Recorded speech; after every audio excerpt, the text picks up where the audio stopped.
I found myself standing at the edge of the woods, staring at an old, decaying cabin hidden among the trees. It was exactly what I needed, a break from everything, and the last place I expected to find this much peace. It was 4 p.m. on an overcast day in early October. The air was thick with the smell of wet leaves and damp earth, a sign that rain would soon follow. I hadn't planned on staying long, just a quick pit stop on my way back to the city. But the weather had other plans, and the late afternoon shadows were already creeping in. The cabin looked abandoned, at least from the outside. There was no sign of life, no smoke rising from the chimney. It stood there like a forgotten relic, a testament to a time before. The wood was faded, peeling in places, and the door sagged on its hinges. The roof, once a dark shade of brown, had turned gray with age, and a thick blanket of moss clung to the cracks and crevices. The kind of place you'd pass by without a second thought if you didn't have the curiosity to stop. I had that curiosity. I've always had it, and it's often led me to places I probably should have avoided. But that's why I was standing here now, looking at the cabin. I was drawn to it, pulled by some instinct I didn't fully understand.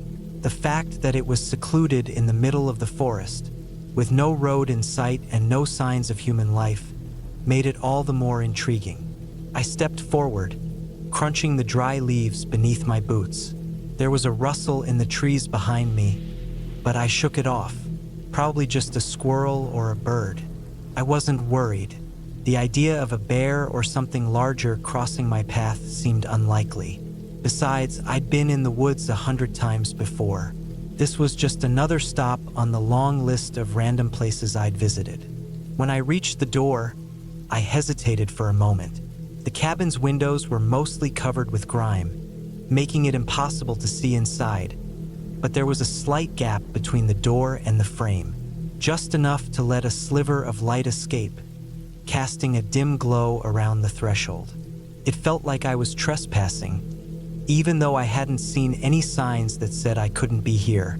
I pushed the door open slowly, creaked, like something long forgotten that hadn't seen use in years. The smell hit me immediately, stale air mixed with the dampness of the wood. The inside was even worse than I'd imagined. Dust hung in the air, particles swirling in the thin beams of light. Old furniture lay scattered around the room. An armchair with frayed upholstery, a crooked table, and a bookshelf covered in cobwebs. The place had clearly been untouched for decades. The floorboards were cracked and splintered, each step I took sending a dull groan-up from beneath my feet. I wandered further in, letting my eyes adjust to the dimness. There was a fireplace along one wall, the hearth cold and abandoned. A few old pieces of firewood lay scattered on the stone, their edges blackened with age. The windows were grimy and barely allowed any natural light in, but I could still make out the outline of a staircase leading up to the second floor. The upper level was even darker than the ground floor, the shadows thick and uninviting. I walked over to the staircase, drawn by some unspoken pull. The steps felt fragile, as though they might give way with too much weight. I tested each one carefully, making my way up slowly. The second floor was even more cramped, with low ceilings and narrow hallways. There were 2 rooms up here, both equally deserted. One had a small, twin-sized bed covered with an old, faded quilt. The other room was smaller, with what looked like an old trunk pushed up against the wall. It was the trunk that caught my attention. I knew I should have left it alone. In fact, everything about this place screamed, "Leave it alone." But the pull of curiosity was stronger than any common sense I had. I crouched down beside the trunk, brushing away the dust and cobwebs that had gathered on top. The latch was rusted, but it gave way with a soft pop when I tried it. Inside, there were only a few things. A pile of yellowed papers, some old clothing, and a couple of glass jars that rattled when I moved them. But as I dug deeper, I found something strange. A small, black and white photo, faded from age, lay hidden beneath the other items. I picked it up, feeling the worn edges between my fingers. It was a picture of a man, perhaps in his late 30s, with dark eyes and a strong jawline. He looked out of place in this cabin, like he didn't belong here, like he'd been dropped into the scene without warning. The photo had been taken outside, in front of what seemed to be a much different house, a nicer house. Something about the photo made my skin crawl. The man's eyes were unsettling, too intense, too knowing. There was something in the way he stared at the camera that felt like he was staring right at me. My heart began to beat faster. I hadn't noticed it before, but the air around me felt colder now, and a strange unease crept up my spine. I shoved the photo back into the trunk and slammed it shut, trying to shake off the feeling of being watched. But the air in the cabin felt heavy now, as though something had shifted. The shadows had grown longer, and the silence in the place was suffocating. I wasn't alone here, I realized. I couldn't shake the sense that someone had been watching me for a while. My mind raced. There was no one around when I arrived. I had checked, no cars, no signs of other people. But the photo, the way it made me feel, it all pointed to something I couldn't understand. Something that didn't belong in this place. I turned to leave, but as I made my way back to the stairs, I heard a faint sound. A thud, followed by a scrape, like something heavy being dragged across the floor. My heart skipped a beat. I froze, my breath catching in my throat. I turned back toward the staircase, but there was nothing. No one. Just the oppressive quiet of the cabin. But I was sure now. I had to get out. I bolted down the stairs, rushing toward the door. My hands trembled as I grabbed the handle, but the door wouldn't open. It was stuck. My panic flared. I yanked at it, but it wouldn't budge. I pounded on it, my knuckles scraping against the rough wood. The feeling of being trapped intensified with every passing second. Then, a voice, low, harsh, and distant, whispered from behind me, too faint to understand. I spun around, breathless, but there was nothing there. The cabin was as empty as it had been when I first arrived. I didn't know how much longer I stood there, waiting, listening to the deafening silence around me. My hands shook uncontrollably, and I finally managed to force the door open. I stumbled out into the fading light, my heart still pounding in my chest.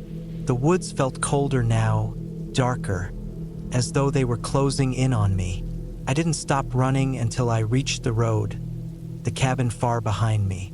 I never went back to that place again, and I've never been able to shake the feeling that something was left behind in that cabin. Something that was meant to stay hidden. I don't know who the man in the photo was, or why the cabin felt the way it did, but I do know one thing. That place wasn't meant for anyone to find.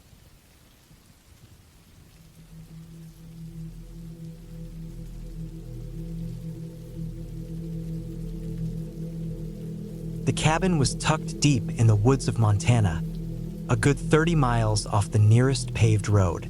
I had been planning this trip for weeks, a hunting retreat just to get away from everything and reset.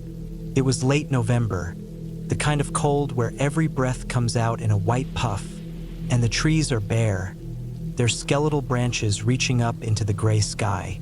I was 34, recently divorced, and feeling like I needed to reclaim some sense of peace I had lost over the years. A little solitude was exactly what I thought I needed. I parked my old truck outside the cabin and stepped out into the quiet. The wind whistled through the pines, and the snow crunched underfoot.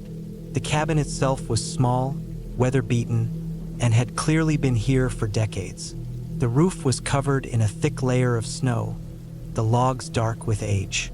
There was a small porch, and as I creaked open the door, the smell of wood and old dust hit me. I didn't mind it.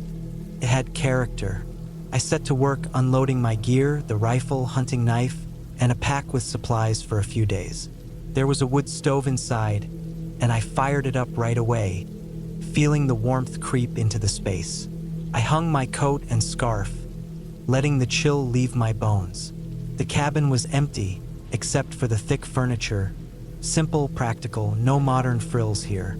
It was perfect for what I had in mind. After settling in, I spent the first few hours clearing out the area around the cabin, setting up a few traps for the next day's hunting.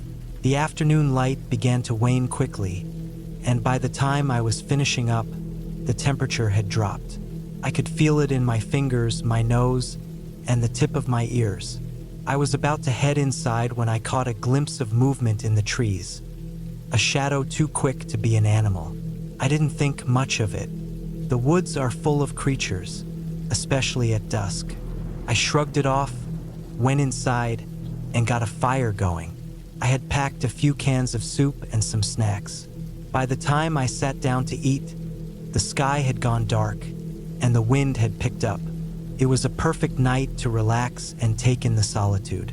But as I ate, I couldn't shake the feeling that something was off. There was a quiet, an eerie kind of stillness that made the hairs on the back of my neck stand up. I tried to ignore it. The wind howled outside, and I pulled a blanket over my legs, sinking into the chair by the stove. I couldn't focus on the book I had brought, and my mind kept drifting back to that shadow in the trees. I made sure to lock the door and check the windows just in case. After a while, the noise of the storm outside started to drown out everything else, and I finally felt myself nodding off. I woke up sometime in the middle of the night. The fire had died down to embers, and the cold had crept back into the cabin. I could hear the wind still howling outside, but there was another sound now, a faint scratching at the door. I froze, holding my breath. The scratching was slow, deliberate, not an animal. Someone was at the door. I waited, but the sound didn't stop. It seemed to come in short bursts, like something or someone was trying to get in. I grabbed my rifle and crept to the door, my heart pounding in my chest. I wanted to yell out, demand whoever it was to leave, but I kept my mouth shut, trying to stay as quiet as possible. The scratching stopped, but the silence that followed was worse. It felt like the entire forest had gone still, like I was being watched. I peered out through the frosted window but saw nothing. I felt exposed standing there, and the fear that had settled in my gut only grew. The wind picked up again, and I backed away from the door, slowly. My hands were shaking as I loaded a round into the chamber of the rifle. I didn't know who or what was out there, but I wasn't about to let it get close. I sat down by the stove again, trying to settle my nerves. My mind raced through every possibility. Maybe it was just a wild animal. Maybe a person had gotten lost in the storm. But the thought of someone trying to get in made me uneasy. The storm had made it difficult to see or hear anything for a while, but now the wind seemed to have died down. All that was left was the howling silence, broken only by the occasional snap of a branch outside. Then I heard it again. A soft knock, like someone tapping on the wood. It was coming from the back of the cabin, not the door I had been watching. I stood, rifle at the ready, moving to the back window. I leaned in close, careful not to make a sound. There, through the frost, I could make out a shadow. A person, hunched low, standing just beyond the window.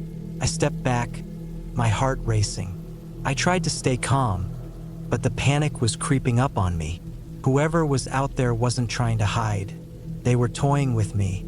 The shadow didn't move, just stood there watching the cabin. My breath came in quick gasps, and I fought to stay quiet, trying to think of what to do. I could either try to make a run for it to the truck, or I could stay put and wait for whoever it was to leave. Neither option felt good. Minutes passed, maybe more, couldn't tell. Time felt like it had stretched, each second heavier than the last. The figure outside hadn't moved, and I hadn't dared make a sound. I didn't know what kind of person I was dealing with, and the uncertainty was eating away at me. Then, without warning, there was a loud bang on the side of the cabin. I jumped, my rifle aimed at the door before I even thought about it. The banging continued, louder this time, and then another knock. This time, much closer. My pulse quickened. I backed into the corner, realizing I had no real plan, no escape. The only thing between me and whatever was outside was a thin layer of wood. It felt like hours before the sound stopped. The stillness returned, and I let out a shaky breath, the tightness in my chest slowly loosening. I waited another 5 minutes, then 10, before I finally dared to move. The silence was oppressive, but I had to know. I grabbed my flashlight and went to the door, opening it just a crack. Nothing. The snow outside was untouched. No footprints, no signs of anyone being there. I stepped outside cautiously, scanning the area. The wind had picked up again, blowing snow in every direction. I looked around, but the shadow I had seen earlier was gone. The night was still, and the only sound was the whistling wind. I didn't sleep that night. I kept the rifle close, eyes fixed on every shadow. When dawn finally broke, I went outside to check the perimeter. Nothing had changed. The door had been scratched, but that was the only sign of the night's visitor. By then, I had made up my mind. It wasn't worth the risk. I packed up and left that morning, leaving the cabin behind and driving back to town. I'll never know who or what was out there, but the feeling of being watched never left me. I've never gone back to that cabin. The woods are beautiful, but they hold a certain kind of terror when you're alone, far from help. Sometimes I still hear the scratching in my mind, a reminder of that night when I realized just how vulnerable I really was.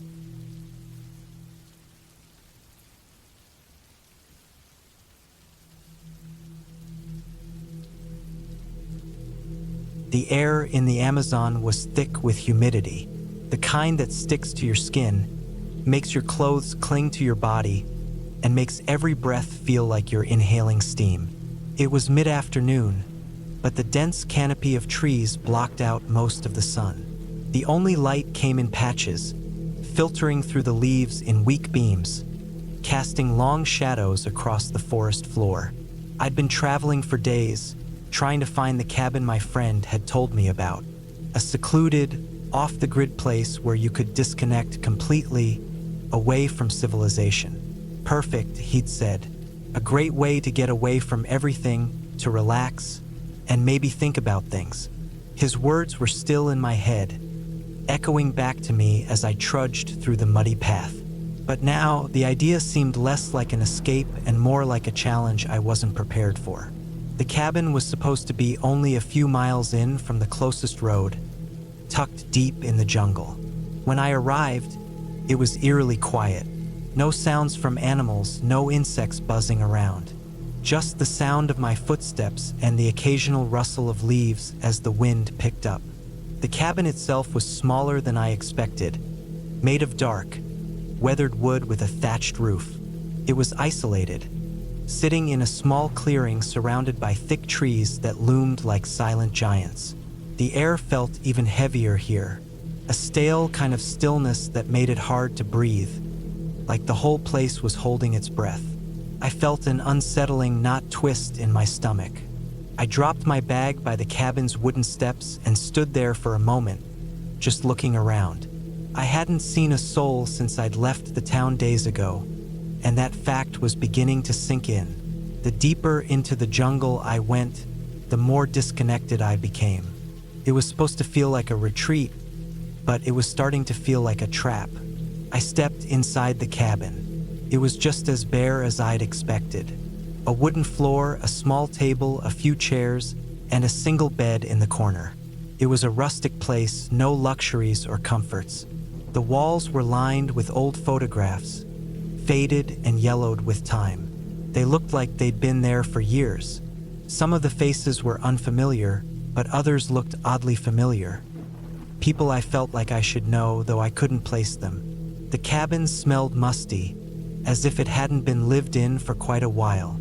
There was a wood stove in the corner, and I started a fire, hoping the heat would chase away the chill that had settled into my bones. I didn't even need to use the stove. The humidity would make the cabin unbearably hot in a few hours, but the sound of crackling would make me feel like I had some control over the space.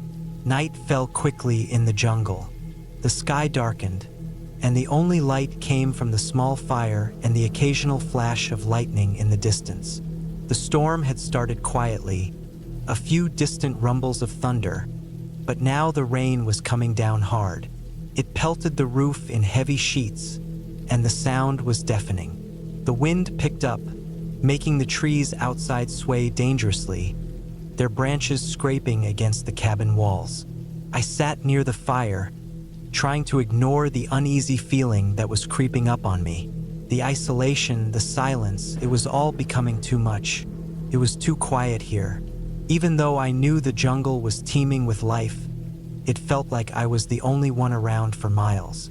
Then I heard it, a thud, a dull, rhythmic sound coming from outside. I froze, straining my ears to listen. The noise continued, a faint banging, like someone was tapping on the walls of the cabin. My heart skipped a beat. There was no one out there. I hadn't seen anyone for days, and I was sure no one knew I was here. The last person I had spoken to was the shopkeeper in the town who sold me supplies. I told him I was heading to an isolated cabin. No one else knew. The sound stopped as suddenly as it had started. I sat in silence, the only noise now the rain pounding against the roof. I tried to tell myself it was just a branch falling, or maybe a bird hitting the window. But deep down, I knew something wasn't right. The feeling that had been gnawing at me since I arrived here was getting worse. The next noise was even louder. It was a scraping sound, like nails dragging across wood. I jumped up from my seat, heart racing. The noise was coming from the back of the cabin, near the storage shed. I grabbed a flashlight and slowly made my way to the door, opening it just a crack. The rain poured in, cold and uninviting. I could barely see anything through the downpour, but I thought I caught a glimpse of something moving in the shadows. It was hard to tell, but it looked like a figure, a person standing just out of the light, barely visible.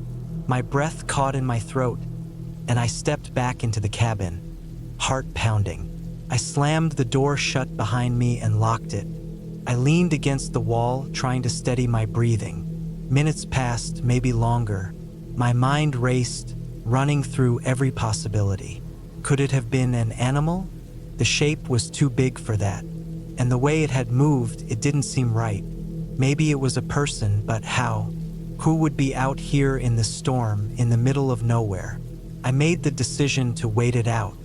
The storm was too intense to head out now, and I didn't have the nerve to investigate. I lay in bed, my eyes wide open, watching the shadows dance on the walls from the flickering firelight. Sleep wouldn't come. I was hyper-aware of every noise, every creak of the floorboards, every gust of wind rattling the cabin. The hours dragged by, and I didn't feel safe. Around midnight, the rain stopped as abruptly as it had started. The sudden silence outside was unnerving. The only sound now was the crackle of the fire and the distant calls of animals in the jungle. I felt a strange urge to look outside, to see if I could figure out what had been out there. I grabbed the flashlight again, my fingers trembling slightly as I flicked it on. This time, I didn't hesitate. I opened the door and stepped outside, the cool air biting against my skin. I scanned the area around the cabin, the light sweeping through the trees, but I saw nothing. No figure, no movement, just the quiet emptiness of the jungle. But then, in the mud near the storage shed, I saw something. Footprints, fresh, deep impressions in the soft earth. I bent down to inspect them. They were too large to be mine, and they didn't look like any animal tracks I recognized. My heart sank. Someone had been here. I backed up slowly, my mind racing. How had they gotten so close without me hearing? Had they been watching me? The thought made my skin crawl. I decided it was time to leave. There was no way I was staying here another night. I gathered my things as quickly as I could, not caring if I forgot something important. The only thing on my mind now was getting out. The storm had passed, and the moon was now shining through the trees.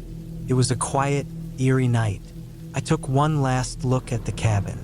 The footprints were still visible in the mud, leading off into the darkness. They were fading, but I could still make them out. I left, and I never went back.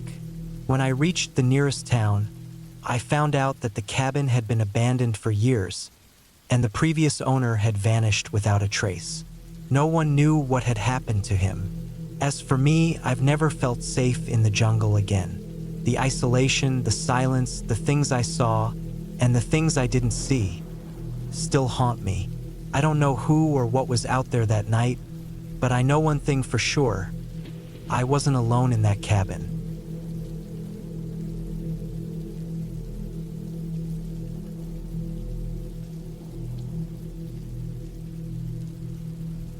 I've been planning this trip for months, but in the end, it was the kind of getaway that felt more like an escape. It was early October, and the leaves had already started turning color, fiery reds and yellows against the deep green of the dense trees.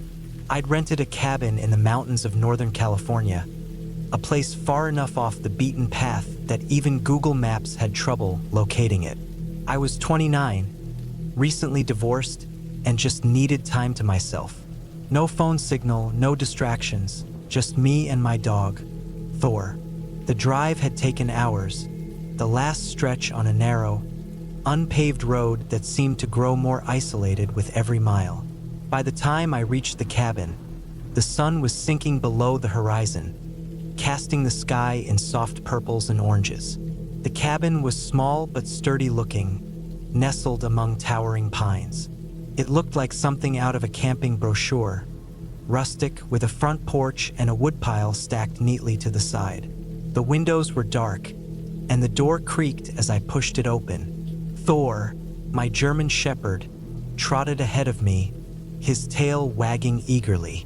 He'd always loved these kinds of trips. New places to explore, new smells to chase. Inside the cabin, there was an old-fashioned charm to it. A fireplace took up one wall with a couple of chairs around it. There was a small kitchen tucked into the back corner and a loft area with a bed covered in quilts. The air smelled faintly of wood and dust, but it was peaceful, like a place that hadn't been touched in years. I unloaded my things and set up for the night. Thor, as usual, claimed his spot on the floor by the fire. He seemed restless, though, constantly moving around, sniffing the corners of the room and pacing back and forth. I thought it was just him adjusting to the new space, but it was a little unusual. He wasn't usually this jumpy. Night came quickly, and I built a fire in the stone hearth. The crackling of the wood filled the silence, and outside, I could hear the wind picking up, rustling the trees. I pulled a book out of my bag, but I couldn't concentrate. Every few minutes, I glanced at the windows, half expecting to see something or someone standing outside in the dark. I chalked it up to the isolation, the kind of paranoia that creeps up when you're alone in the wilderness. It was just after midnight when I heard it. Faint noise outside. At first, it was so soft that I thought it was the wind or the rustling of leaves. But then I heard it again. A low, rhythmic sound, like something dragging along the ground. I stood up slowly, Thor's ears perked up in the same moment. I grabbed the flashlight from my bag, my heart racing. The cabin was silent except for the fire crackling in the hearth and the sound of Thor's paws scraping against the floor as he got to his feet. He was tense, his body low, staring at the door as if he sensed something I couldn't. The noise stopped, just as suddenly as it had started. It was gone. I tried to convince myself it was nothing, probably an animal, a raccoon or something. I stepped to the door and opened it cautiously, the flashlight beam cutting through the night. The woods were still. There wasn't even the sound of crickets. I stood there for a moment, scanning the darkness, but there was nothing. I took a deep breath and closed the door. I locked it for good measure, though it didn't really make me feel any better. I made sure the windows were shut and went back to my book, trying to shake off the feeling of unease that had settled in my chest. But sleep didn't come easily that night. Every small noise made me jump. Every gust of wind sounded like something else, something more deliberate. Thor lay at the foot of the bed, his eyes wide open, staring at the door. I don't know how long I laid there, wide awake, the only sound the occasional snap of the fire. It wasn't until early morning that I finally drifted into an uneasy sleep. The sun was already up by the time I woke, the light spilling through the cabin windows in a warm, comforting way. Thor was sitting at the door, his head cocked as he stared intently at something outside. I rubbed my eyes and slowly got out of bed, trying to shake off the grogginess. I made coffee and opened the door, stepping out onto the porch. The cool morning air hit me, fresh and crisp, but something felt different about the morning. It wasn't the usual quiet of nature. It was too silent, if that makes sense. I looked around, expecting to see wildlife, birds, squirrels, maybe even a deer or two, but there was nothing, just stillness. Then I noticed something strange, a set of footprints, large, heavy prints in the dirt near the edge of the porch. I crouched down to get a closer look. The prints were fresh, clearly made after the rain from the night before. They weren't animal tracks, though. These were too big, too wide. My stomach twisted. I glanced at Thor, who was still staring out into the woods. His body was tense, his tail low.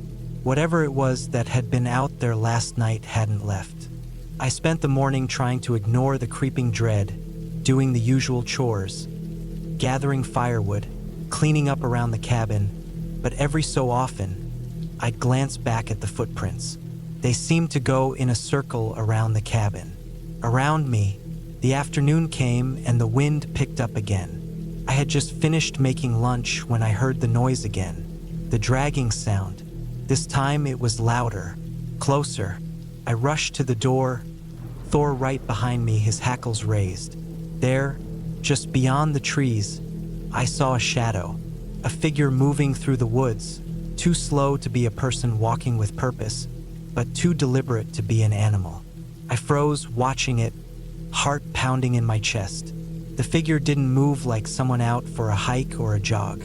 It moved with an odd, swaying gait, like it was dragging something behind it. I slammed the door shut, locked it, and rushed to the window. The figure had disappeared into the trees, but I could still feel its presence outside. A chill ran down my spine as I glanced around the cabin, the sense of being watched too real to ignore. For hours, I stayed inside, too afraid to leave. The wind howled outside, but nothing else stirred. Thor eventually lay down by the fire again, his head resting on his paws, but his eyes were always on the door. By nightfall, I knew I had to leave. I couldn't shake the feeling that I wasn't alone anymore, that someone was out there, waiting. I packed up my things quickly, not caring about anything but getting out of that cabin. As I was getting into my truck, I turned back to the cabin one last time. The light from the cabin flickered in the distance, but what caught my eye was the shadow at the edge of the porch. It was faint, almost indistinct, but I was sure I saw it. Someone standing there, just watching me. The figure didn't move, didn't speak. It just stood there in the dim light of the cabin. I didn't stay to find out who or what it was. I threw the truck in reverse, my tires kicking up dirt, and drove away, not stopping until I was far from that cabin, the mountains stretching out behind me in the rearview mirror. I haven't gone back since.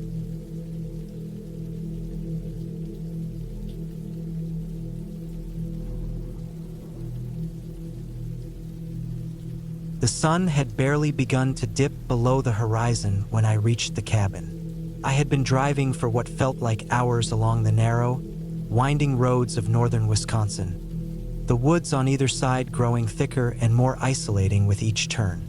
The place I had rented for the weekend was supposed to be a peaceful retreat, the kind of getaway where I could escape from the pressures of work and clear my mind.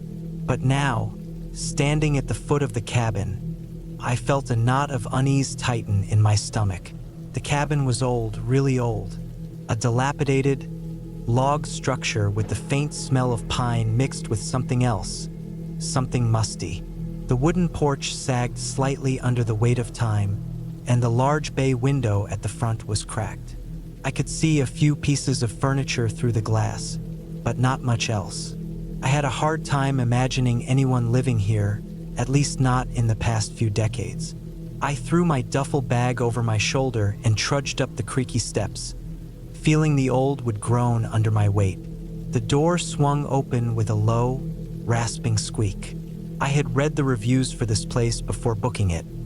Nothing about it seemed unusual, just typical cabin-in-the-woods stuff. People had mentioned it being rustic and charming. But now I wasn't so sure. There was something off about the place. Inside, the air was stale, and the floorboards creaked under my steps as I set my bag down near the door.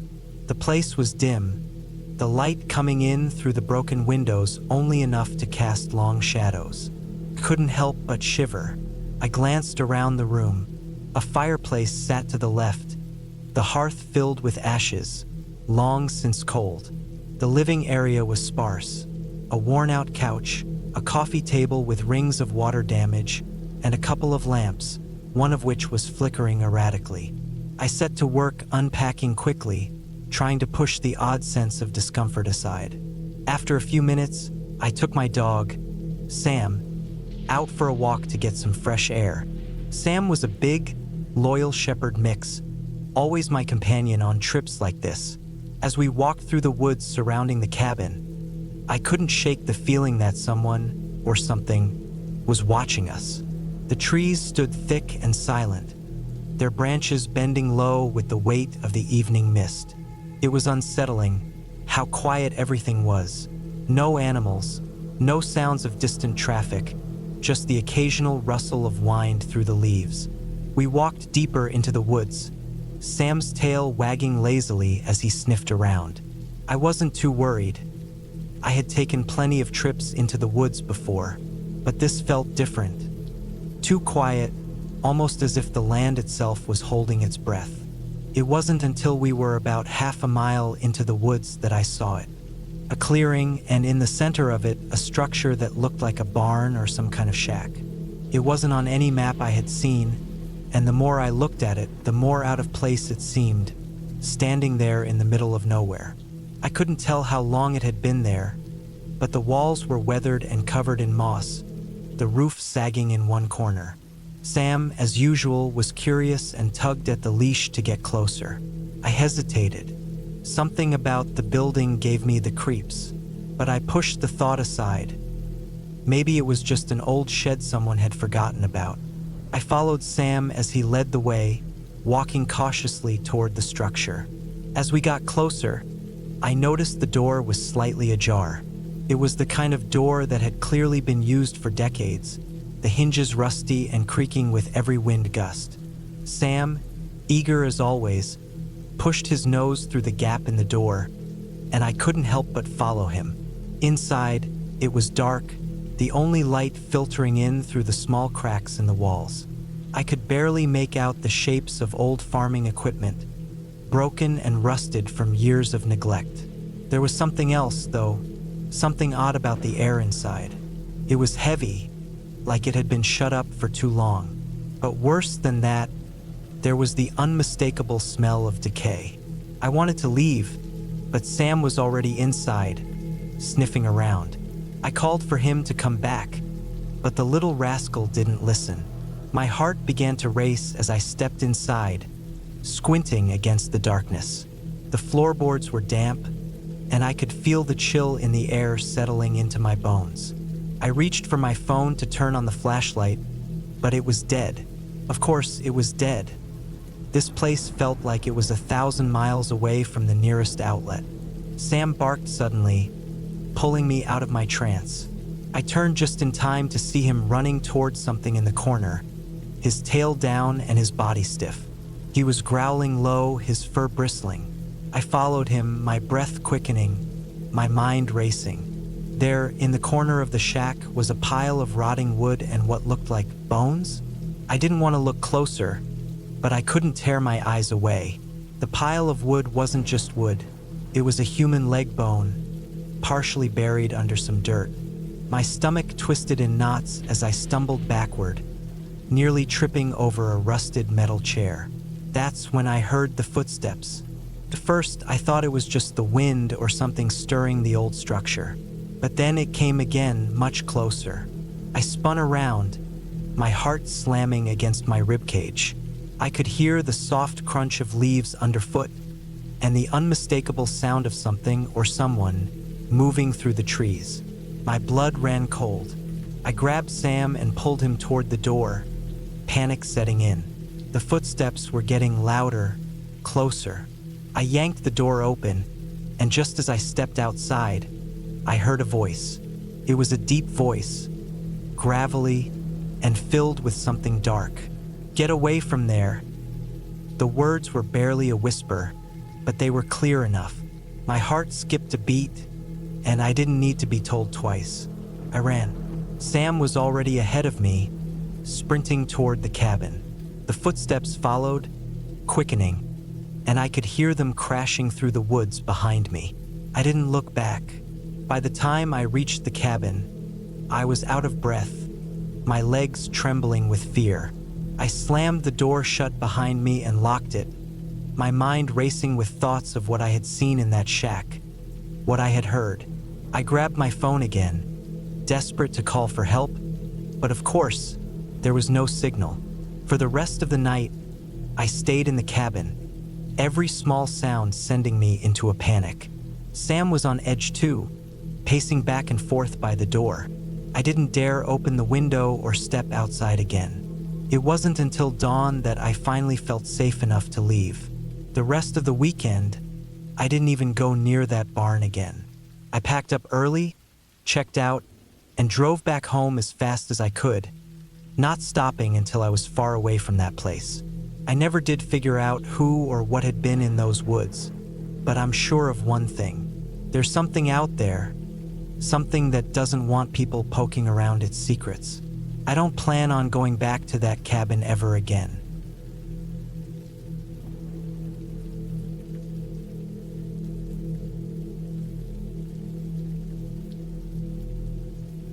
The day I decided to visit the cabin wasn't planned. I had been going through some old boxes in the attic when I found a stack of letters, notes from my ex-husband, Michael.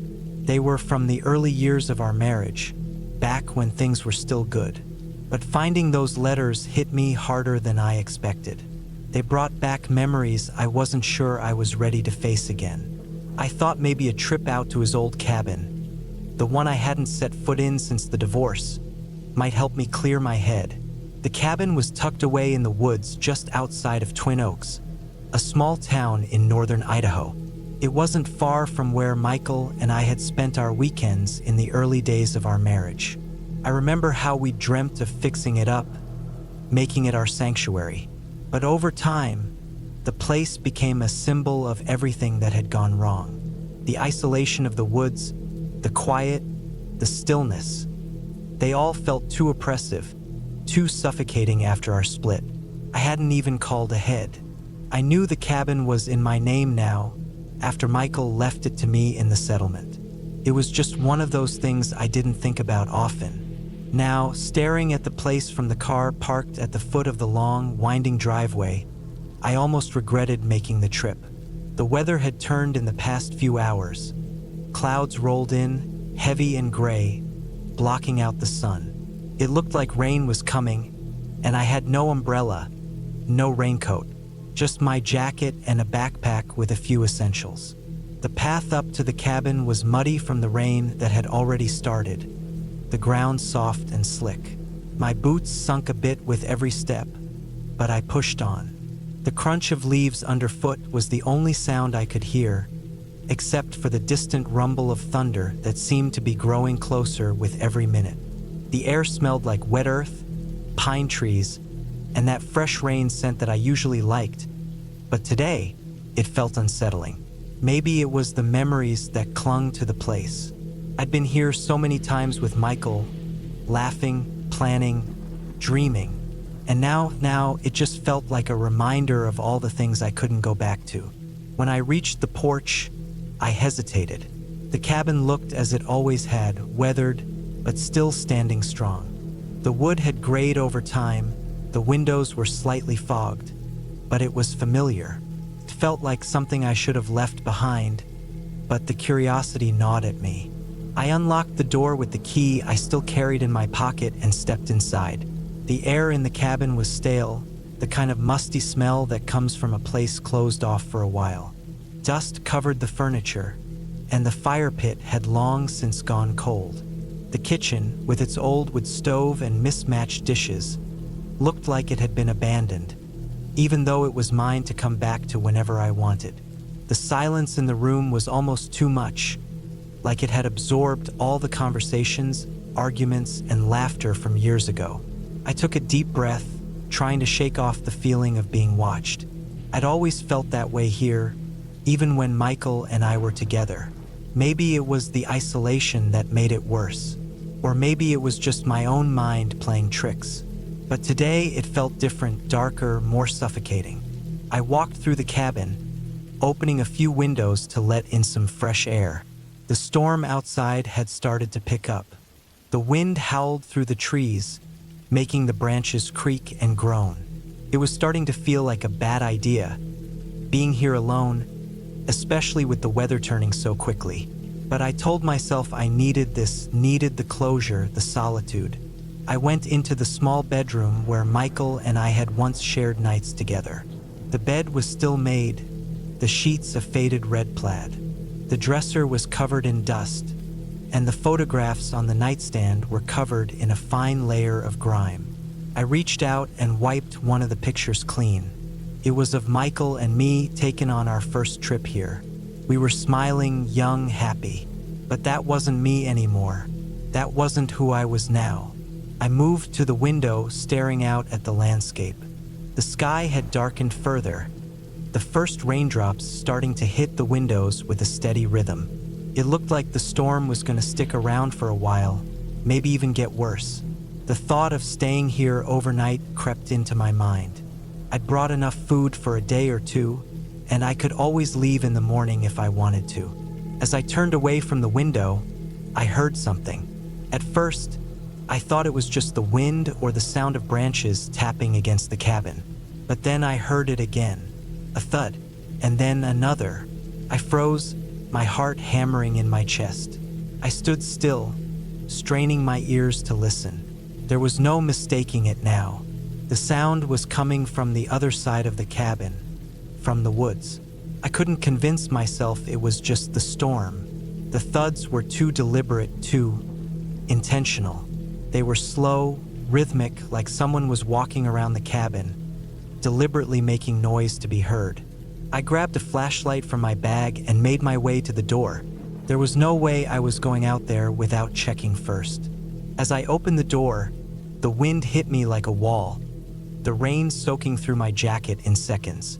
I stepped onto the porch and scanned the dark trees, looking for any sign of movement. But there was nothing, just the storm, the swaying trees, and the silence after the thuds had stopped. I stepped off the porch, my boots sinking into the mud, and moved cautiously around the cabin. I kept the flashlight trained on the ground, hoping to find some sign that someone had been here, maybe a footprint or a broken branch. But the ground was too soft to make anything out clearly. The hairs on the back of my neck stood up. I felt like I was being watched again. My breath caught in my throat as I turned to look toward the woods. That's when I saw it, movement. A figure half hidden in the trees, standing still, watching. I didn't hesitate. I ran back to the cabin, locking the door behind me.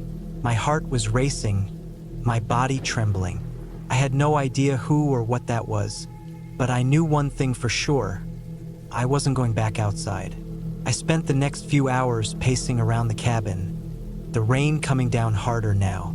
The wind howled, and the trees outside creaked like they were going to snap in half. My phone had no signal, and I realized then how truly isolated I was out here. It had been years since I felt this exposed, this vulnerable. When the storm finally passed, the air was still heavy, thick with moisture. I waited until I felt the last trace of tension leave my muscles before I decided to check the area one more time. I opened the door slowly, half expecting someone to be standing there. But there was nothing, just the wet, muddy ground and the scattered branches of the trees. I didn't know what had happened earlier, but I wasn't about to wait around for it to happen again. I grabbed my bag, locked the door behind me, and made my way back down the path to the car. I didn't look back once. The cabin, with all its memories and the strange encounter, was behind me now, and I knew I wouldn't be coming back.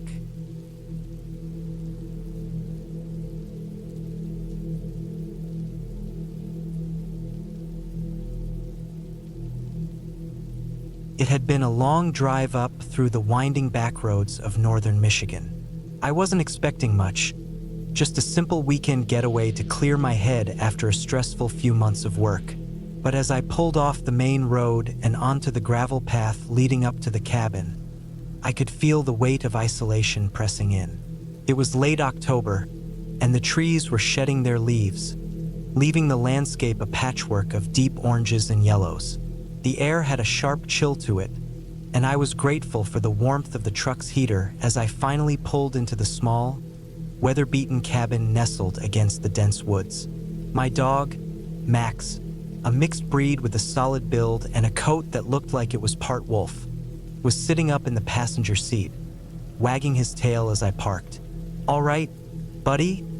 I muttered, unbuckling my seatbelt. "Let's see if this place is as quiet as they say." Max jumped out before I even had the door fully open. He had a way of instinctively feeling the outdoors, his eyes bright with excitement.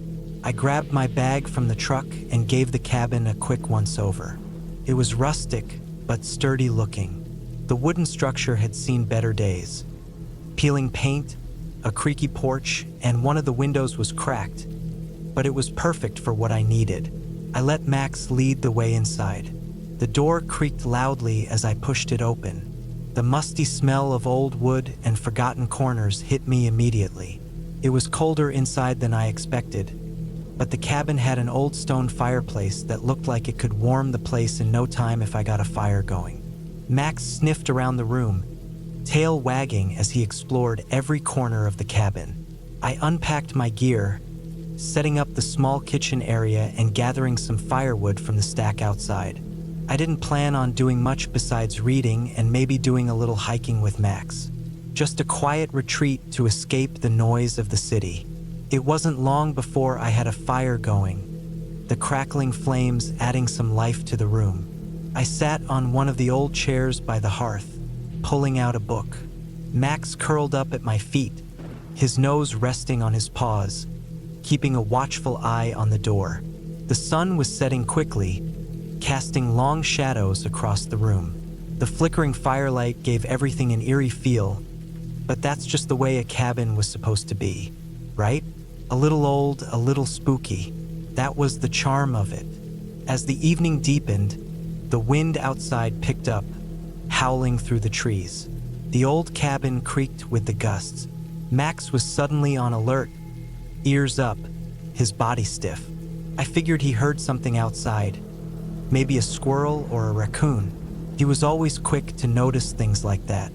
I shrugged it off, but I couldn't deny that the howling wind was starting to get to me. The last time I stayed in a cabin this remote, I had been with a friend. Now it was just me and Max, and the silence felt heavier, like the weight of the woods was pressing in. I went to bed early, wanting to get some rest before a hike in the morning. I set up Max's bed beside mine, letting him curl up next to me, his body a comforting presence. The night stretched on, but sleep didn't come easy. My mind kept racing, and the wind outside never seemed to let up. It howled louder and louder, its eerie sound getting under my skin. Max wasn't sleeping either. He kept shifting, moving around the cabin as if something was unsettling him. At one point, I got up to check the windows. There was nothing outside, just the dark, empty forest, the trees swaying in the wind. Still, the hairs on the back of my neck stood up as I stood by the window. something felt off. Maybe it was the isolation. Maybe it was just the storm outside. I finally fell into a restless sleep, but I was woken up hours later by a sharp bark from Max. I shot up in bed, adrenaline spiking. He was standing by the door, ears forward, his tail straight and stiff. I quickly grabbed my flashlight and went to see what was wrong. "Max, what's going on, boy?" I whispered, but he didn't budge.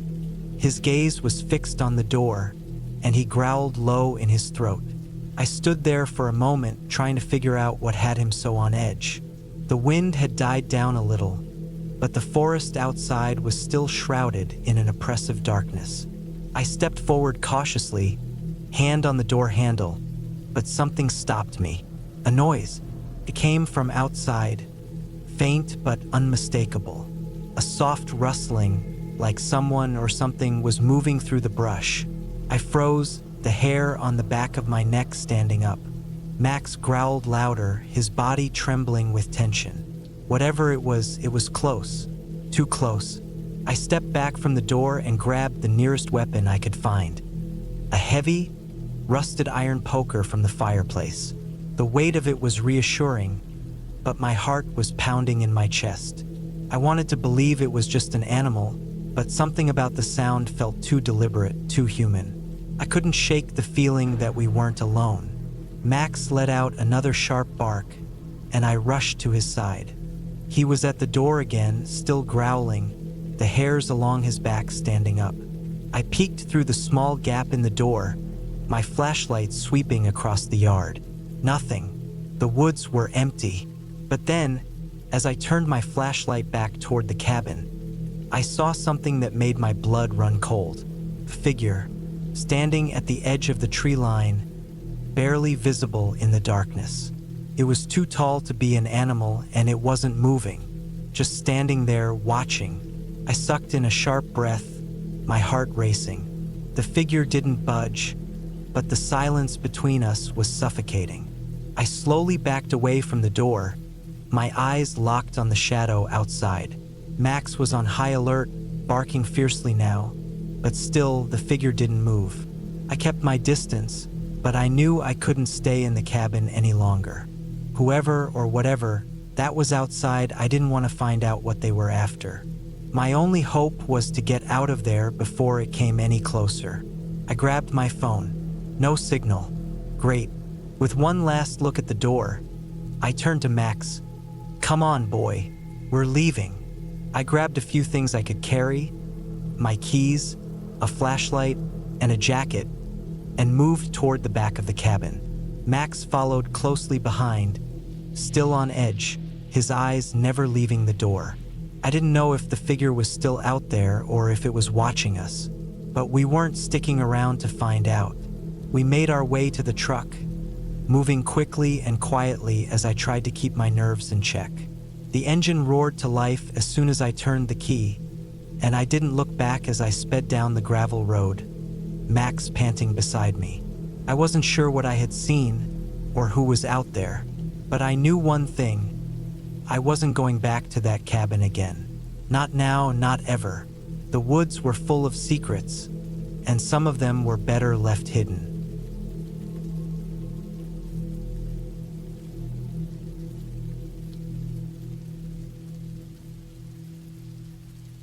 I had been working for the U.S. Forest Service for just over 3 months when I was assigned to a remote park ranger cabin deep in the Appalachiccola National Forest. It was an old, weathered structure, tucked away near the edge of a dense patch of pines. I'd heard stories from some of the older rangers about the area being a bit strange, but I chalked it up to old superstitions. After all, I was just there to do my job, to make sure everything was in order, and to ensure the safety of anyone venturing out into the woods. The cabin itself wasn't much to look at. The wood was darkened with age, the roof sagging a little in the middle. The area around it was mostly quiet, save for the occasional bird call or rustle of leaves. It felt like the perfect place for solitude.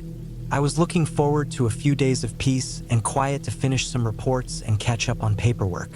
I didn't realize how quickly that would change. It was late afternoon when I arrived. The sun hung low in the sky, casting long shadows across the landscape. I was tired from the drive and the long hike into the cabin, but I wanted to settle in before dark. Inside the cabin, it smelled like pine wood and dust. The floors creaked underfoot as I moved around, checking the stove and the small stack of firewood next to it. I quickly unpacked my things and set up a simple dinner of canned soup. The place had a certain charm, even with its worn appearance. As night fell, the quiet of the woods settled in. The stillness was thick, almost suffocating.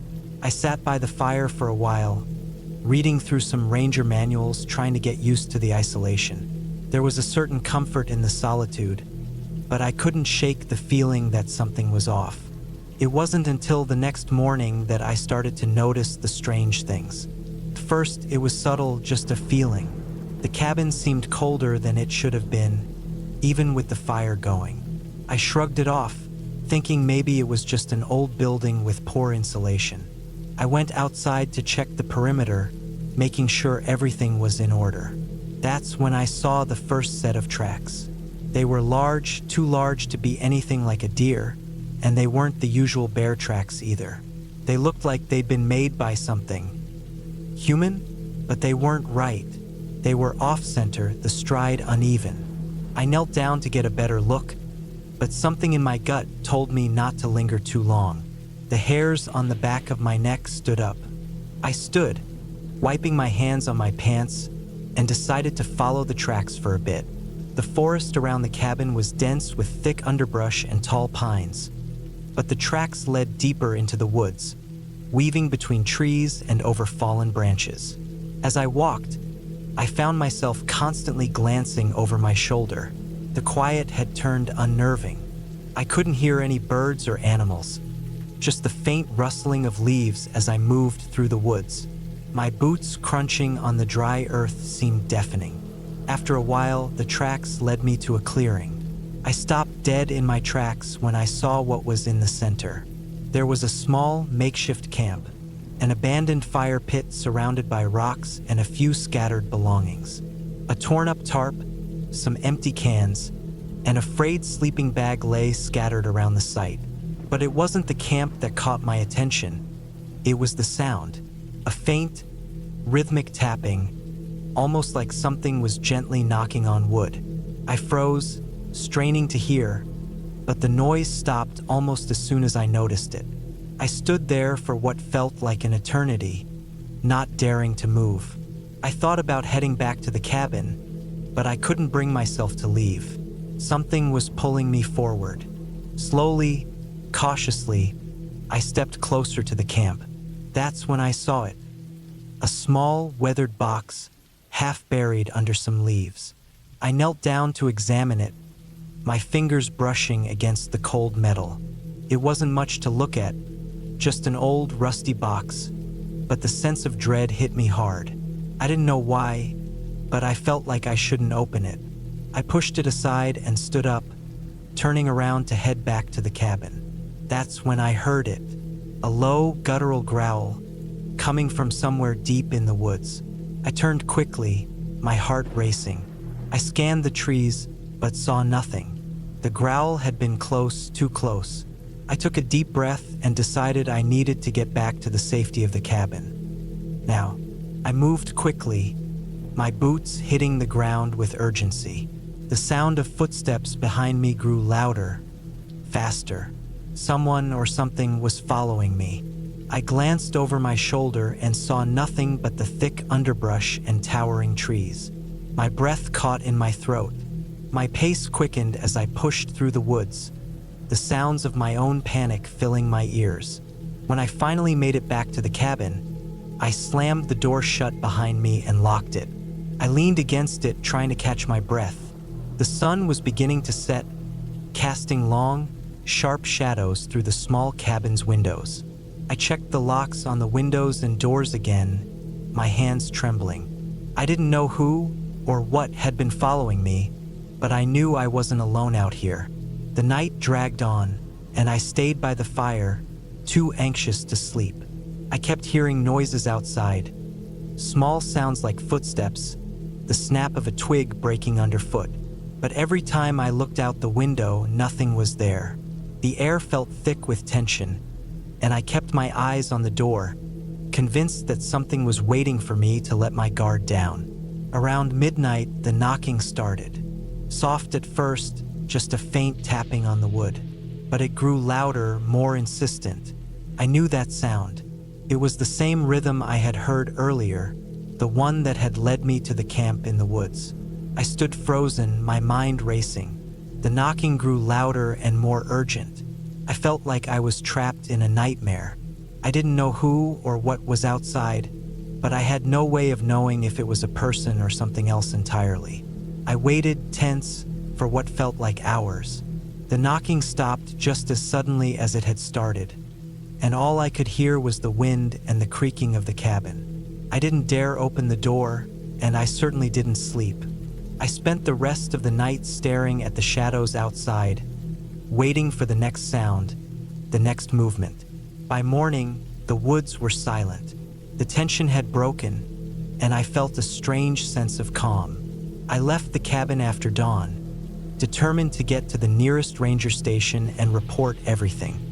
The tracks were gone, the camp had vanished, and there was no sign of anyone in the woods. I don't know what happened that night or who or what was out there. All I know is that I've never gone back to that cabin. It's been years since that night, but the feeling of being watched, of being followed, still lingers with me. I've never been able to explain it, but I'll never forget the sound of that knocking. The memory of it is burned into my mind. I never went back to finish my shift, and I doubt anyone else has gone near that cabin either. Some things are better left untouched.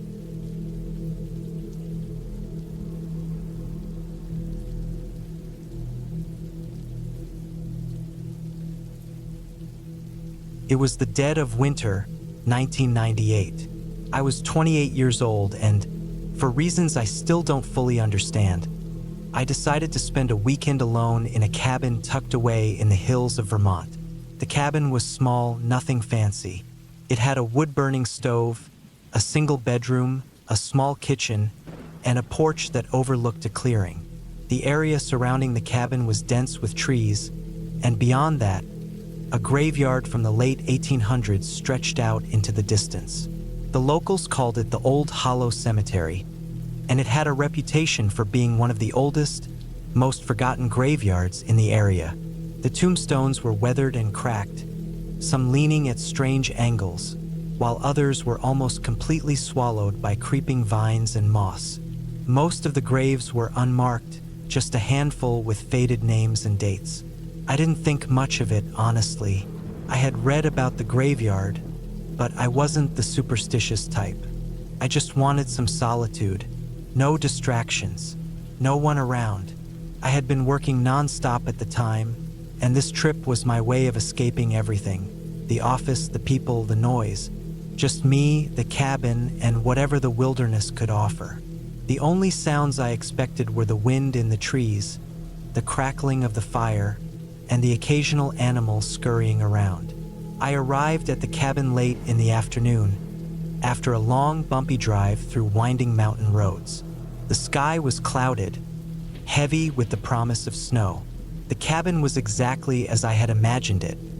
Small and secluded, just how I wanted it. I unloaded my things and started a fire in the stove. By the time I had everything set up, the sky was dark, and snow began to fall in soft, steady flakes. That first night, everything seemed fine. The fire kept the chill at bay, and I sat by the window, sipping whiskey, watching the snow build up outside. I could see the graveyard from where I sat. It wasn't a perfect view, just a glimpse through the trees, but enough to make out the shapes of the graves under the snow. There was something unsettling about the sight, though I couldn't pinpoint why. Maybe it was the way the gravestones were scattered, not in neat rows like a cemetery should be, but in a disorganized, almost chaotic manner. Maybe it was the silence, the complete stillness that surrounded the place. I slept in the cabin that night, tucked under a thick blanket, the sound of the wind against the windows lulling me to sleep. It was cold, but the stove kept the room warm enough to keep me comfortable. At some point in the night, I woke up. It was pitch black, and the wind had picked up. I lay there, listening to the howling gusts, but something felt off. I couldn't figure out what it was, but I had this nagging feeling that I wasn't alone. I pushed it aside, telling myself it was just the isolation messing with my mind. The next morning, I woke up to a quiet, snow-covered world. The wind had died down, and everything outside looked pristine, untouched. I decided to go for a walk to clear my head. I bundled up and headed out the door, my boots crunching in the snow with each step. The graveyard was my destination. I figured it was worth checking out in daylight just to see it up close. As I walked toward it, the feeling of being watched started creeping back. It wasn't a rational thought, just a prickling sensation at the back of my neck. I tried to shake it off, telling myself it was just the stillness of the place making me uneasy. The graveyard was even older up close, the tombstones more weathered than I had imagined. Some of them were so old that the names had eroded completely, leaving only faint markings. I noticed that some graves had fresh-looking dirt, though there were no signs of recent burials. I wandered through the rows of gravestones, the air eerily quiet, not even the sound of birds or wind. Just before I turned to leave, I spotted something strange. A large, dark shape at the far edge of the graveyard. It was difficult to make out, hidden partially by the trees, but it looked like it could have been a figure standing still in the snow. My heart raced. I told myself it was just a trick of the light or my mind playing games, but I couldn't shake the feeling that it was something or someone watching me. I hurried back to the cabin, telling myself to forget about it. I tried to enjoy the rest of the day, reading by the fire and cooking a simple dinner, but my mind kept drifting back to the graveyard and that strange shape. As night fell, I decided to head to bed early. I locked the door, closed the blinds, and crawled under the covers, determined to put the whole thing behind me. That night, things took a turn. I woke up again, this time to the sound of something scratching at the door. At first, I thought it was just an animal, maybe a raccoon or something, but it sounded too deliberate.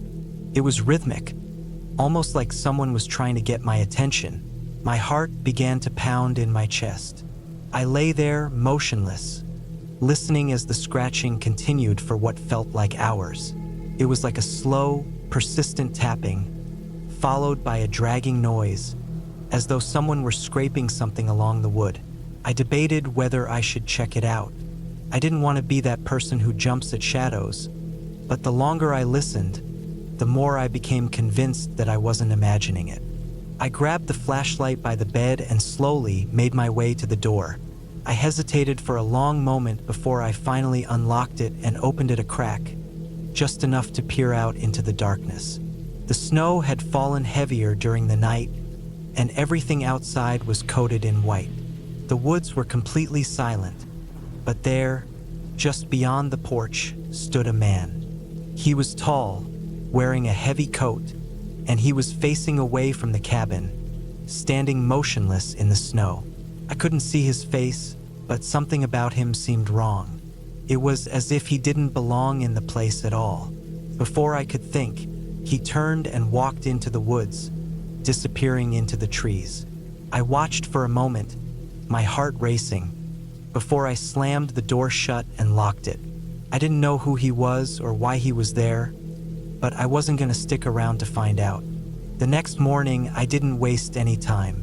I packed up my things and left the cabin. I never went back to that graveyard, and I never found out who the man was. But what still haunts me to this day is the thought of him. He didn't look like a local, and he didn't seem to have any reason to be there. The fact that he was out there in the middle of the night, standing in the snow, made me wonder if he was connected to something far older than I could understand. I left that place with a deep, unsettling feeling that never fully went away. The snow, the graveyard, and the man are all memories that I can never shake. I don't know if I'll ever understand what happened there, But one thing is for sure. Some places, no matter how isolated they seem, are never truly alone.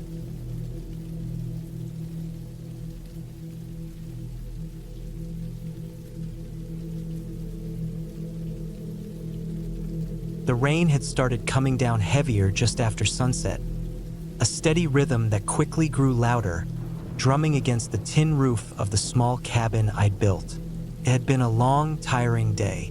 My body was sore from the manual labor of cutting and hauling the logs that had been stacked outside just a few hours ago. I had planned on finishing the cabin quickly, but the weather had caught me off guard, forcing me to work through the cold drizzle as best as I could. Now, with the storm fully upon me, I was inside the small shelter I'd constructed over the past week. I hadn't planned on staying overnight, but the storm had other ideas. The cabin was simple, a small, one-room structure with a low roof. The walls were made of rough-hewn logs that I chopped myself. It wasn't much, but it was enough for what I needed. A place to rest after a long day of work in the woods of northern Idaho. I'd been working on the cabin during my time off, just trying to escape the noise of city life. A small project to get away from the grind. My name's Tom, and I was 27 when I decided to build this place. It seemed like the perfect solution. Some peace and quiet, away from everyone for a while. The storm outside was relentless, and the wind made the trees sway in a way that felt almost unnatural. I could hear branches cracking and the occasional loud thud as something heavy fell in the forest. I sat in the corner of the cabin, close to the wood stove I'd lit earlier, the warmth slowly creeping through my chilled bones. The fire crackled, and the smell of wet wood filled the air. It wasn't the comfort of a proper home, but it was close enough. The floor of the cabin wasn't finished yet, so I was sitting on the bare wooden beams. A small cot was pushed up against the wall, covered with a thick woolen blanket. I had a few supplies, some canned food, a couple of bottles of water, and an old lantern that I used to light the cabin when the power went out. I had brought my backpack with me too, though it didn't contain much more than a spare change of clothes, some tools, and a flashlight. I checked the time, just after 9 p.m. The rain hadn't let up, and I knew that the creek, which ran about 100 yards away from the cabin, would be swelling with water soon. It always did. There was nothing to do but wait out the storm and try to get some rest. I leaned back against the wall, closing my eyes, hoping that the crackling of the fire would drown out the sound of the storm outside.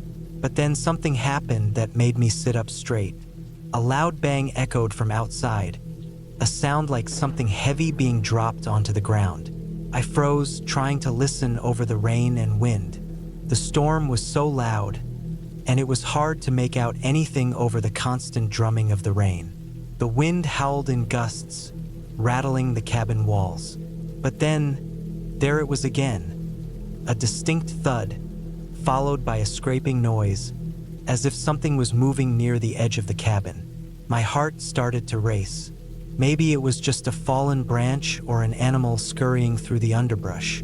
I tried to dismiss it, but my instincts told me something wasn't right. I stood up and grabbed my flashlight, shining the beam through the small, grimy window. Nothing, just darkness and the rain-soaked trees. I sat back down, trying to calm myself. The wind outside seemed to pick up, and the pressure of the storm only seemed to increase. I told myself to relax, that it was just the elements playing tricks on me. But as the minutes ticked by, I couldn't shake the feeling that I wasn't alone. The hairs on the back of my neck stood up, a cold shiver running down my spine. I stood again, this time moving toward the door. I thought I heard the sound of something moving just outside, soft footsteps crunching through the wet leaves. I tried to tell myself it was just the wind, but something about the sound didn't sit right with me. Slowly, I cracked open the door and peeked out. The night was thick with rain and fog, and the beam from my flashlight barely reached beyond the cabin's porch. For a moment, all I could hear was the storm. I took a few steps forward, squinting into the darkness. Then I saw it, a figure, standing near the edge of the cabin, barely visible in the rain and fog. It was tall, taller than most people, I thought. The figure seemed motionless, like it was just watching me. Couldn't make out any details. The darkness obscured everything but the vague shape of the figure. The rain made it difficult to see clearly, but my heart raced as my mind raced through possible explanations. Was it someone else caught in the storm? A hiker? But no one should have been out here at this time of night. This cabin was miles from any road or trail. The closest town was over an hour away. The last time I saw another person was a week ago when I passed through town to buy supplies. I took another step forward, the wooden porch creaking under my weight. The figure didn't move. It was like it was waiting for me to approach. I took a deep breath, gathering my courage. "Hello," I called out, my voice barely audible over the wind. But the figure didn't respond. I stood there for a moment longer, debating whether I should go out into the rain and investigate. Then the figure took a single step back, as though retreating into the woods. That's when my instincts kicked in. Something about the movement felt wrong, like it wasn't natural. I quickly slammed the door shut and locked it, my mind racing. I had no idea who or what that was, but I knew one thing for sure. I wasn't alone. I moved quickly to the window, trying to get another look. The rain was falling harder now, making it almost impossible to see anything. I turned back to the cabin, checking that everything was secured. I grabbed my rifle from where it was leaning against the wall, a feeling of unease gnawing at me. The minutes stretched into hours. The wind didn't die down, and the storm showed no sign of letting up. I had no choice but to wait it out. There was nothing else I could do. The sounds of the night grew louder, branches snapping, the wind howling, something shifting outside. But no one came to the door. By morning, the rain had slowed to a drizzle, and the world outside looked different. The sun was low in the sky, casting a soft golden light over everything. But I knew I wasn't safe yet. I spent the morning carefully checking the area around the cabin. There were no signs of anyone, no footprints in the mud, no broken branches, nothing to suggest someone had been there. In the end, the storm passed, and the cabin stood as it had before. But the feeling of unease lingered. I never saw the figure again, and I didn't stick around to find out who or what it was. The cabin was finished, but I never went back. There were too many unknowns, too many questions I didn't want answered. I left that place, and I've never looked back.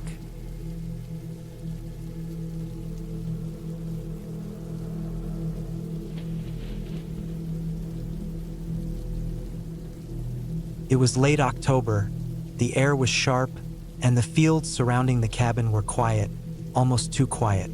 I'd been looking forward to this trip for months. After all the chaos of work and life back in the city, I needed a break. A cabin in the middle of nowhere seemed like the perfect solution. No distractions, no one to bother me, just peace. I arrived at the cabin in the late afternoon. The sun had already started its slow descent behind the hills, casting an orange hue over the landscape. It was an old place built decades ago, probably before I was even born. The wood was weathered with cracks and gaps between the planks, but the structure was solid. I had a key, but the lock was stiff, and it took a little effort to turn it. Once I pushed the door open, the smell of old wood and dust hit me, mixed with the faint scent of something earthy. Maybe a mouse or two had made their home in the walls.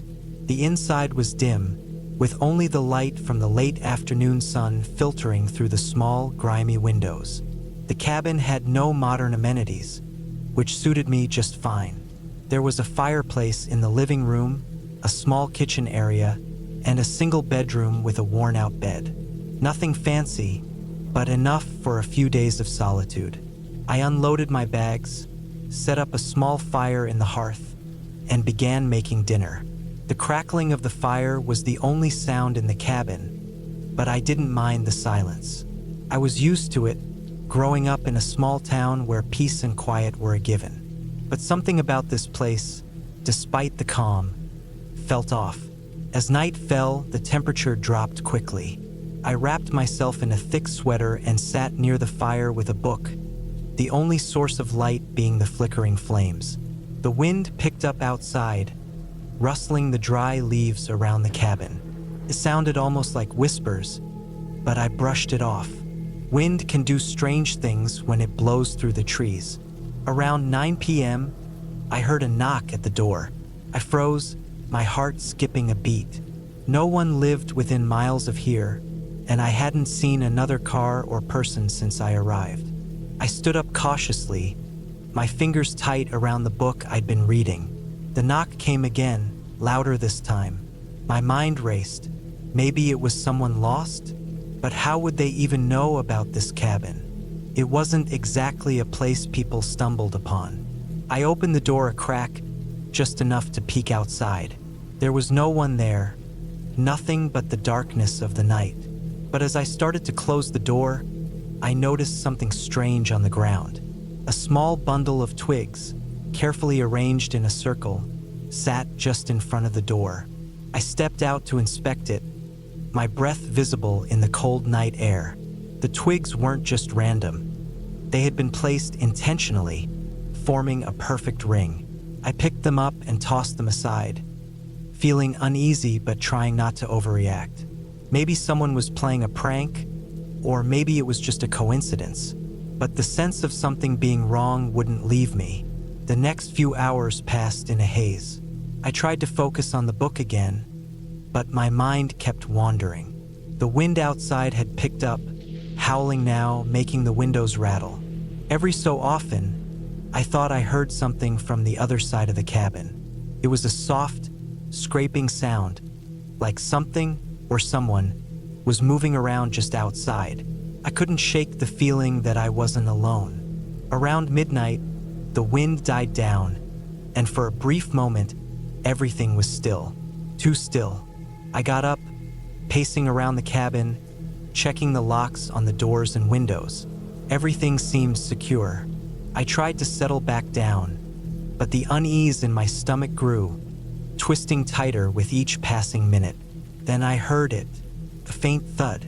It came from upstairs, the only other room in the cabin. I hadn't gone up there yet. The stairs creaked underfoot, and the door to the room was shut tight. I stood at the bottom, frozen, staring at it. I tried to tell myself it was just the house settling. Old houses make noises all the time, right? But then it came again, louder this time, followed by the unmistakable sound of something scraping across the floor. My blood ran cold. I took a deep breath, gathering all my courage, and slowly made my way up the stairs. The upstairs was just a small storage area, with an old trunk in the corner and some boxes stacked on shelves. Nothing that should have been making noise. The sound had stopped, but I couldn't shake the feeling that something was wrong. I scanned the room, looking for anything out of place. There was nothing unusual, just dust and forgotten items. Still, my instincts told me to leave, to get in the car and drive away before whatever was here decided to make itself known. I turned to leave, but as I reached for the door, I heard a distinct rustling sound coming from behind me. I spun around, heart pounding, and saw a shadow move in the corner of the room. It was quick, too quick. My mind raced, trying to make sense of what I'd just seen, but I couldn't. I couldn't even process it. I backed away slowly, my hand on the door handle. That's when I saw it. A small, weathered notebook lying on the floor near the trunk. I bent down to pick it up, and the moment my fingers touched the cover, a cold chill ran down my spine. The pages inside were filled with strange symbols and notes, many of which were hard to read due to the fading ink. But one line stood out clearly: "Don't trust the eyes in the dark." I slammed the notebook shut, my mind racing. What the hell was going on here? I rushed downstairs, not stopping to look back, and locked every door in the cabin, even the windows. The fire in the hearth had burned low, and the darkness outside seemed thicker than ever. The wind had returned, howling through the trees again, but I could no longer ignore the feeling of being watched. I went to bed, but sleep didn't come easy. Every creak of the wood, every snap of a twig in the wind, sent me into alert. I finally drifted off sometime after 3 a.m., my dreams disturbed by strange images, figures standing in the dark, watching, waiting. When I woke the next morning, the sun was rising, casting a warm golden light across the cabin. The night had passed without any more incidents, but I still couldn't shake the feeling that something was wrong. I packed up quickly, gathered my things, and locked the cabin behind me. As I drove away, I couldn't help but glance in the rearview mirror, expecting to see something standing in the doorway, watching me leave. But there was nothing, just the empty cabin standing as it always had. I never went back to that cabin. Couldn't. Something about it felt wrong, like it was hiding something that wasn't meant to be found.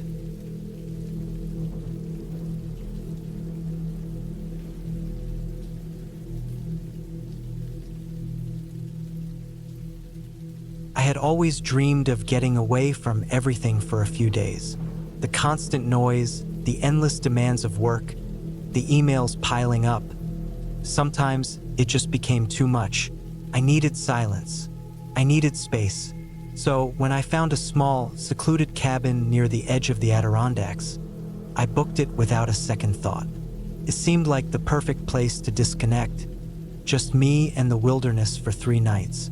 The cabin was located deep in the woods, surrounded by tall pines and a small creek that gurgled quietly just a few hundred yards away.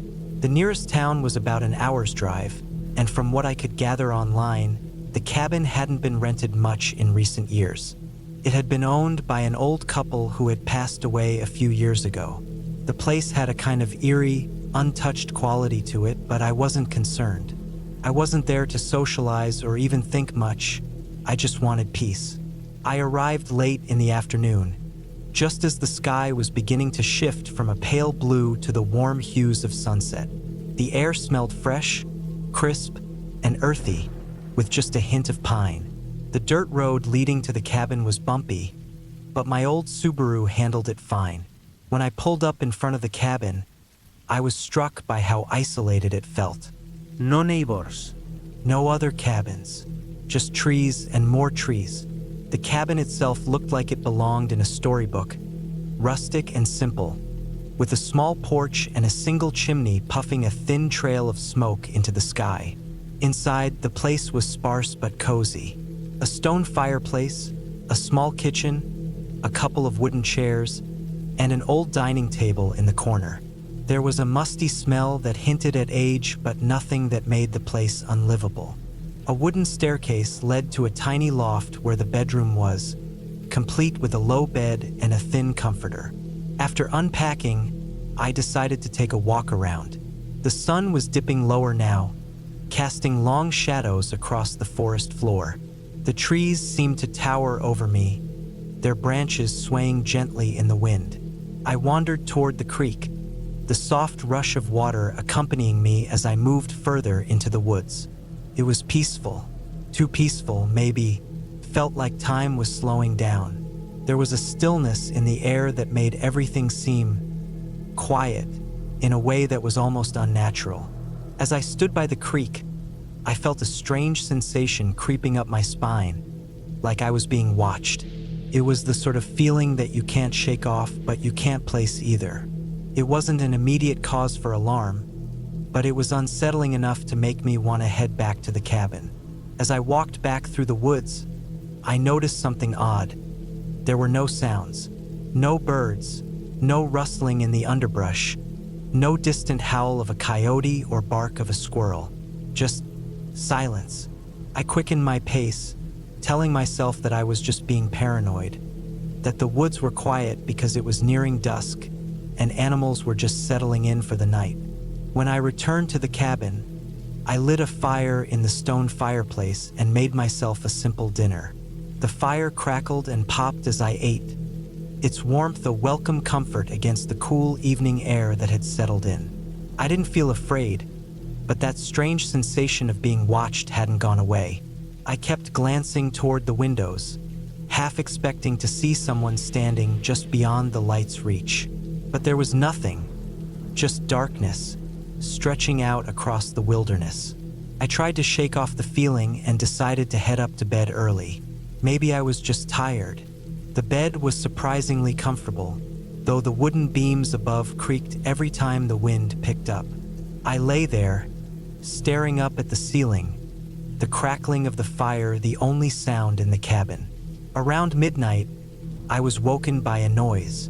At first, I thought it was just the wind, but then I heard it again. A soft, steady tapping, like something or someone was lightly knocking on the walls of the cabin. I lay still, straining to hear, my heart beginning to pound in my chest. The sound came from the side of the cabin closest to the creek. I thought about getting up to investigate, but something held me back. It wasn't the sort of fear that paralyzes you. It was the kind of fear that makes you question whether you should even go near the window. After a few more moments of listening, the noise stopped. I decided to ignore it. I wasn't going to let my imagination run wild, not after one strange night. So, I closed my eyes and tried to drift back to sleep. The next morning, I woke up early, the sunlight filtering through the gaps in the wooden blinds. The air was fresh, and the world outside looked peaceful, as though nothing had happened. I made breakfast and decided to take a longer walk that day, hoping that the strange events of the previous night were just a product of my tired mind. But as I walked deeper into the forest, something didn't feel right. The air felt colder now, like a subtle shift had occurred overnight. The trees seemed to loom taller, their shadows darker.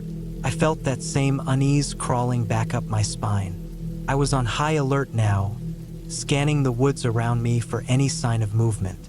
When I reached the creek, I noticed something strange in the water. There, in the shallow stream, was a small bundle of cloth. I knelt down to inspect it, reaching out to pull it from the water. It was an old, weathered jacket, one that didn't look like it belonged in the woods. It was too worn, too old, and there was something about the stitching that seemed off, like it had been pieced together in a hurry. I stood up quickly, a sudden, heavy weight settling in my chest. I didn't want to be there anymore. The woods felt too alive now, too present. I turned around, walking back toward the cabin at a hurried pace. As I neared the clearing where the cabin sat, I thought I saw something out of the corner of my eye, movement among the trees. I stopped dead in my tracks, heart thudding in my chest. But when I turned my head, there was nothing there. I forced myself to calm down. It was just the stress of being alone in an unfamiliar place. Nothing more. Back at the cabin, I decided to pack my things and leave early. I didn't care about the money I'd spent or the fact that I still had another night to go. There was something off about this place, and I wasn't willing to stick around to find out what it was. As I loaded up my car, I glanced back at the cabin one last time. A sense of relief washed over me. It was as though the weight of the woods had lifted, and I could finally breathe again. But just as I turned the key in the ignition and started driving away, I saw something in the rearview mirror. Movement deep in the woods, just at the edge of the clearing. I didn't stop. I didn't look back again. By the time I reached the main road, the unease that had gripped me had faded, but I knew one thing for sure. I wasn't coming back to that cabin. Whatever had been watching me in the woods, I didn't need to know anymore. Some things I realized are better left unknown.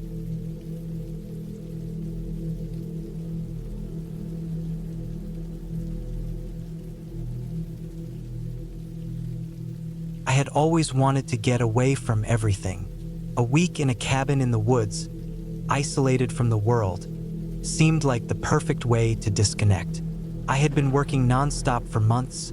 The stress was piling up, and I figured a quiet retreat would help me unwind. I found an old cabin deep in the woods of Wyoming, not too far from a small town called Jackson. It looked like something straight out of an old Western movie.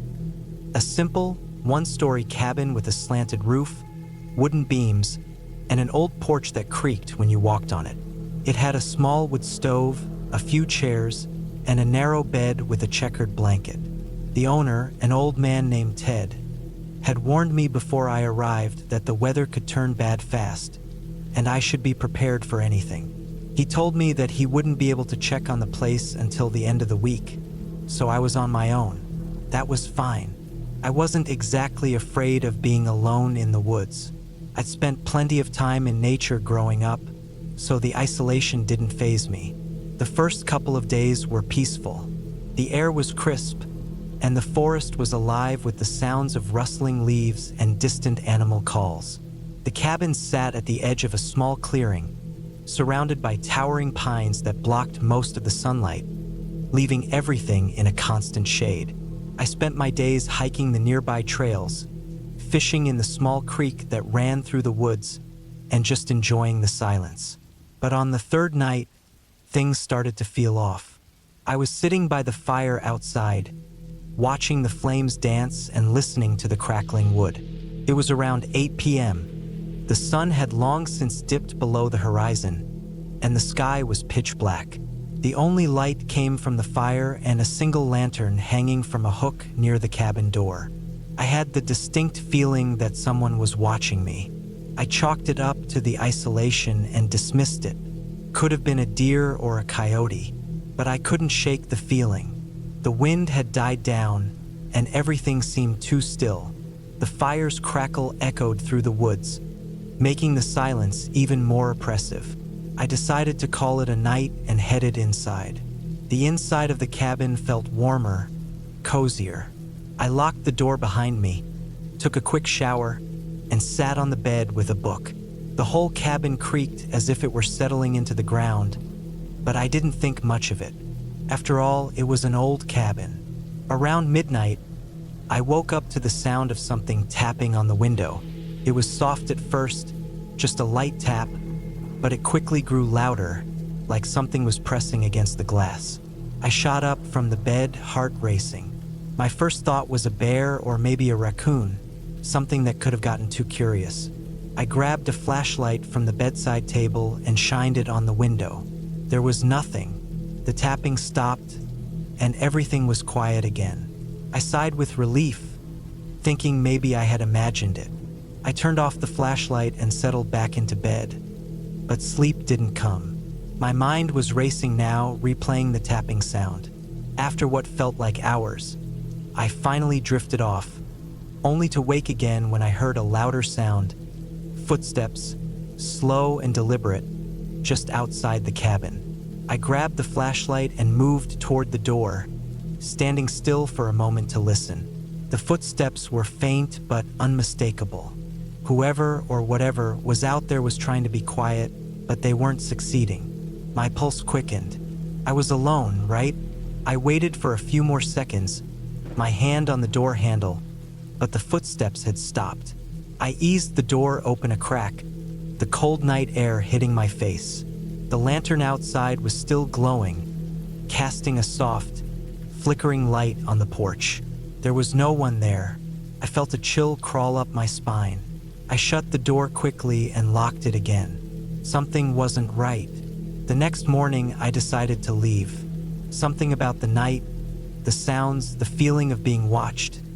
It all just didn't sit right with me anymore. I packed my bag, gathered my things, and stepped out onto the porch. That's when I saw it. There, just at the edge of the trees, stood a figure. At first, I thought it was someone, but the way they moved didn't seem natural.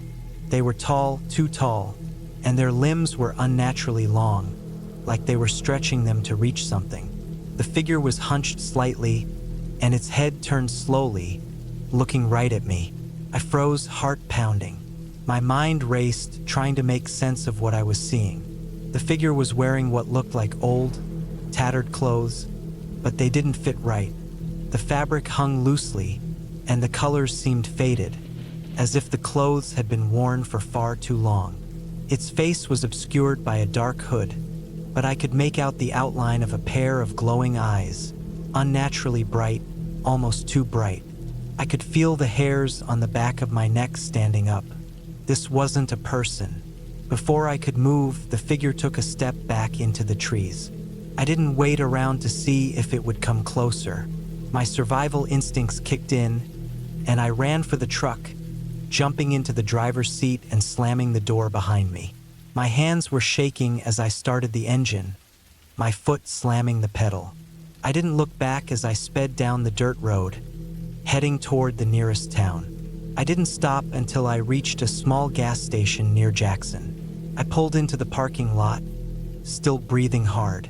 My eyes were darting around, scanning the trees for any sign of the figure, but there was nothing. The old man Ted had warned me about the area. "There are things in these woods," he had said, his voice low and serious. "Things that don't always look like they should. Some people call them skinwalkers. Just be careful." I hadn't taken him seriously at the time, but now I understood what he meant. The whole situation made sense now. The tapping on the window, the footsteps, the feeling of being watched. It was all connected. The creature I saw in the woods was no ordinary person, no hiker or lost traveler. It was something else, something that had been hiding in those woods, waiting. I'll never forget the look in its eyes, and I'll never go back to that cabin. I don't know what exactly it was, but I don't need to. The woods are no place for curiosity anymore, not after what I saw. I'm just glad I made it out alive.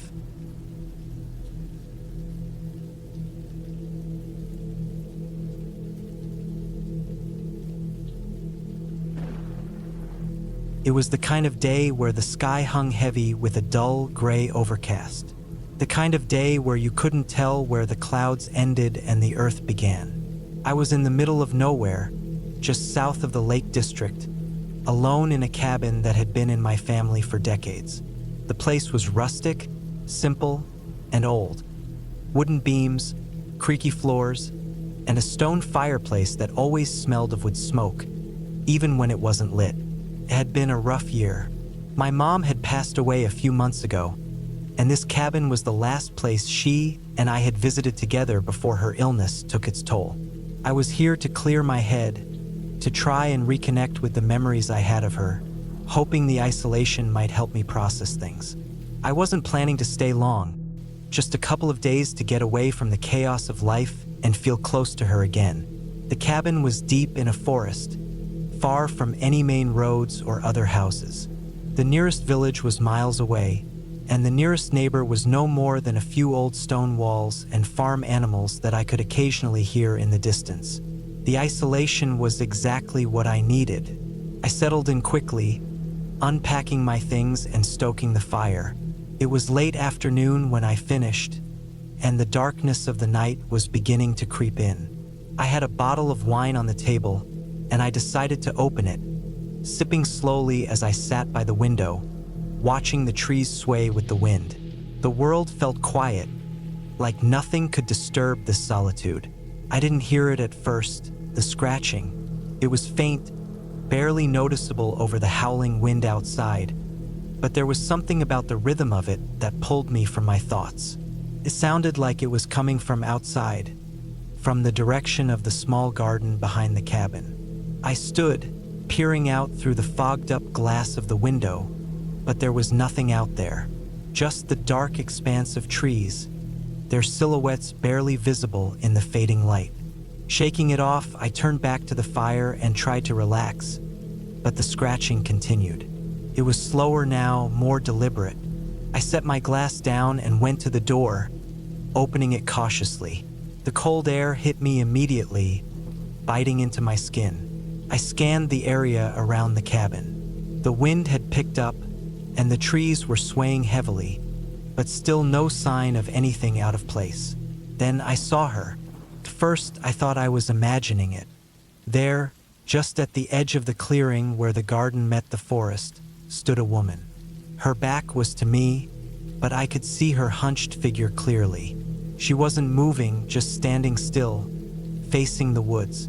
She was dressed in an old, faded coat, the kind you'd see on someone who hadn't cared to keep up with modern fashion in decades.